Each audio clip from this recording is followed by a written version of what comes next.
हरे कृष्णा। शिला प्रभुपाद की जय। इंद्र देवता की जो लीला हुई भगवान के साथ, 7 दिनों तक मूसलाधार बारिश और गोवर्धन पर्वत का उठाना, ये सब समाप्त हो गया।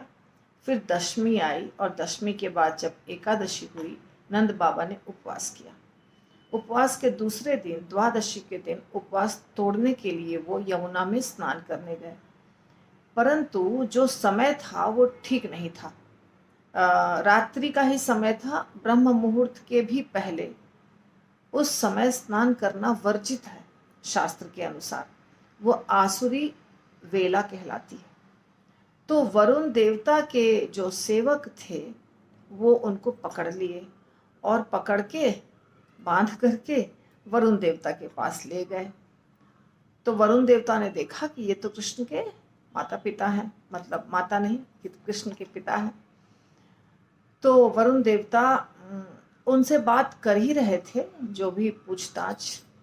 तब तक इधर कृष्ण और बलराम के पास नंद बाबा के दोस्त पहुंच गए, जोर जोर से चिल्लाते हुए कि पकड़ लिया। नंद बाबा को पकड़ के ले गए, वो स्नान करने गए थे। अब उनको कुछ पता नहीं कौन पकड़ के ले गए। कृष्ण और बलराम ने पूछा, सारी बात बताओ। तो उन लोगों ने बताया कि यमुना में स्नान करने गए थे और उनको पकड़ के कोई ले गया। कृष्ण बलराम समझ गए कि वरुण देवता होंगे, क्योंकि यमुना का मतलब है कि पानी के देवता। पानी के देवता वरुण देवता है। सीधे कृष्ण और बलराम वरुण देवता के धाम, उनका जो महल है, वहां पहुंच गए। तो वहां पे देखा कि नंद बाबा खड़े हैं। वरुण देवता कुछ नंद बाबा के साथ कुछ बुरा बर्ताव वगैरह नहीं कर रहे थे, बस वहां नंद बाबा थे। जैसे ही कृष्ण बलराम पहुंचे, वरुण देवता ने कृष्ण बलराम को प्रणाम किया और उनकी बहुत अच्छे से स्तुति किया। स्तुति यानी गाना, स्वागत, जो भगवान के साथ एक भक्त को करना चाहिए वो सब किया। पूजा, स्तुति, अर्चना। नंद बाबा ने ये सब देखा और उन्होंने ये भी कहा कि हाँ, हमें माफ़ कर दीजिए, हम आपके पिता को गलती से ले आए। हमें पता है कि ये जो वेला होती है, कोई भी मुहूर्त होता है, ये आपके धाम पर लागू नहीं होता है। आपके लिए ये सब नियम नहीं है और ये आपके पिता हैं, तो इनकी कोई गलती नहीं है, हमारे सेवकों से गलती हो गई। ऐसा बोल करके नंद बाबा ने वरुण देवता ने नंद बाबा को कृष्ण और बलराम के साथ भेज दिया। तो नंद बाबा आ गए। जब नंद बाबा इधर आए तो अपने दोस्तों को, उनके दोस्त थे ना जो कृष्ण बलराम से गुहार लगा रहे थे, छुड़ाओ छुड़ाओ, या बता रहे थे चिल्ला चिल्ला करके कि हमारे दोस्त नंद को पकड़ के लेके चले गए, कोई बचाओ बचाओ बचाओ, तुम बचाओ। तो वो सारे दोस्त तो इंतजार कर रहे थे नंद बाबा का। तो नंद बाबा वहां पहुंचे। फिर कृष्ण बलराम अपने जो भी खेल कूद, गैया चराना, उसमें बिजी हो गए। अब मुझे इंग्लिश शब्द बोलने की आदत है, उसमें व्यस्त हो गए, तो आप माफ कर दीजिएगा, कभी कभार ऐसा निकल जाता है।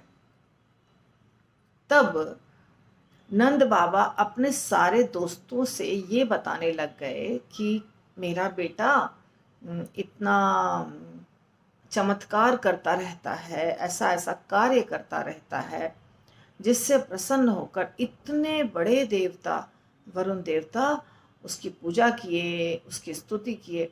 अब नंद बाबा को ये नहीं समझ में आ रहा था कि कृष्ण परम भगवान है या बलराम जी शेषनाग है, कुछ भी समझ में नहीं आ रहा था।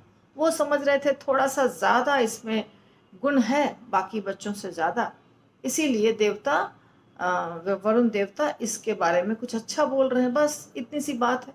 यही नंद बाबा समझ रहे थे और यही नंद बाबा के जितने दोस्त थे वो भी समझ रहे थे।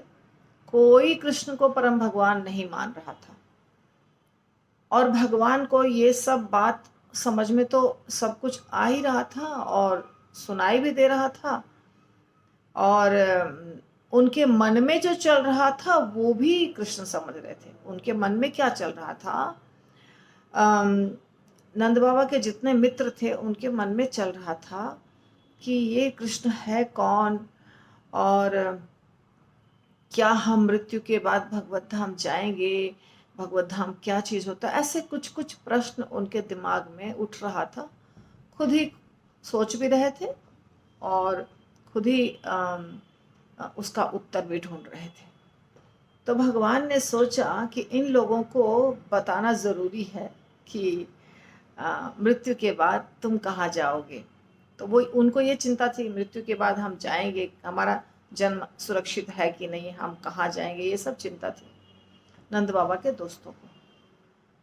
तो भगवान ने उन सब को एक स्थान पर ले गए, जो स्थान पर बाद में अक्रूर जी ने कृष्ण को देखा था। दो कृष्ण को देखा था, एक जो रथ पर बैठे हुए थे और एक पानी में। तो वही स्थान पर इन लोग सबको लेके गए, नंद बाबा को और उनके सारे साथियों को। और वहां जा करके भगवान ने इन लोगों को भगवत धाम का दर्शन कराया, आध्यात्मिक जगत का दर्शन कराया। उनको बताया कि आप यहाँ जो अभी हैं, ये आपका असली निवास स्थान नहीं है। आपका असली निवास स्थान यहाँ से बहुत दूर, बहुत परे आध्यात्मिक आकाश में है। ये भौतिक दुनिया है, ये भौतिक जगत है, भौतिक आकाश है। यहाँ जो सब चीज़ आपको दिखाई दे रहा है, ये सब नित्य नहीं है, ये नष्ट होने वाली चीज़ है। और वहाँ आपको जाना है, वो स्थान है जहाँ आपको जाना है। तो भगवान दर्शन कराए और उन लोगों ने दर्शन किया और प्रसन्न हो गए। परंतु जब व्यक्ति बद्ध रहता है, या बद्ध तो वो नहीं है, वो सब नित्य मुक्त ही है, लीला करने के लिए आए हैं। तो लीला करने जब आते हैं भक्तगण, तो वो भूल जाते हैं कि वास्तव में हम कहाँ से आए हैं और हमें कहाँ जाना है, हम कहाँ के वासी हैं, ये सब कुछ वो भूल जाते हैं। परंतु भगवान तो नहीं भूलते हैं। भगवान ने अर्जुन को भी कहा था ना कि तुम्हारे भी कई जन्म हो चुके हैं, मेरे भी कई जन्म हो चुके हैं, तुम भूल चुके हो पर मुझे सब कुछ याद है। तो भगवान का जन्म नहीं होता है, भगवान तो प्रकट और अप्रकट होते हैं। भगवान का जन्म नहीं होता है, हम लोगों का जन्म होता है। हम लोग नित्यबद्ध हैं, और जो भगवान के नित्य सेवक हैं वो नित्यबद्ध नहीं है, वो नित्य मुक्त हैं। लीला करने के लिए एक सेवा के रूप में लीला करते हैं और लीला करने के लिए यहाँ आते हैं। जब भगवान उनको बुलाते हैं तब वो यहाँ आते हैं। तो इस प्रकार वरुण देवता की जो लीला हुई, तो वरुण देवता की लीला के तुरंत बाद वरुण देवता ने तो कृष्ण को प्रार्थना किया। वरुण देवताओं ने बहुत अच्छी अच्छी बात बोली, स्तुति की। उन्होंने कहा कि मेरे से गलती हो गई, मैं आपके पिता को लेकर आ गया, शायद यह आपकी ही योजना थी, आप मुझे अपना दर्शन देना चाहते थे, इसलिए आप मेरी बुद्धि को वैसा बना दिए कि मैं आपके पिता को ही पकड़ के ले आया, मैं यानी मेरे सेवक गण। तो अभी मेरे पास, मैं तो इस पूरे जगत के जल का मालिक हूँ, सब मेरे अंदर में है, पर ये कोई काम का नहीं है, इसका कोई मोल नहीं है। अभी जो मैं आपका दर्शन कर रहा हूँ ये महत्वपूर्ण है, और इस दर्शन से मुझे सब कुछ प्राप्त हो गया। अब मुझे, वरुण देवता ने कहा कि अब मुझे भौतिक शरीर धारण नहीं करना पड़ेगा, क्योंकि मुझे आपका दर्शन हो रहा है। तो इस प्रकार वरुण देवता बहुत प्रसन्न हुए भगवान का दर्शन करके। उन्हें ये समझ थी कि ये परम भगवान है। तो ये होता है भक्त का भाव। हरि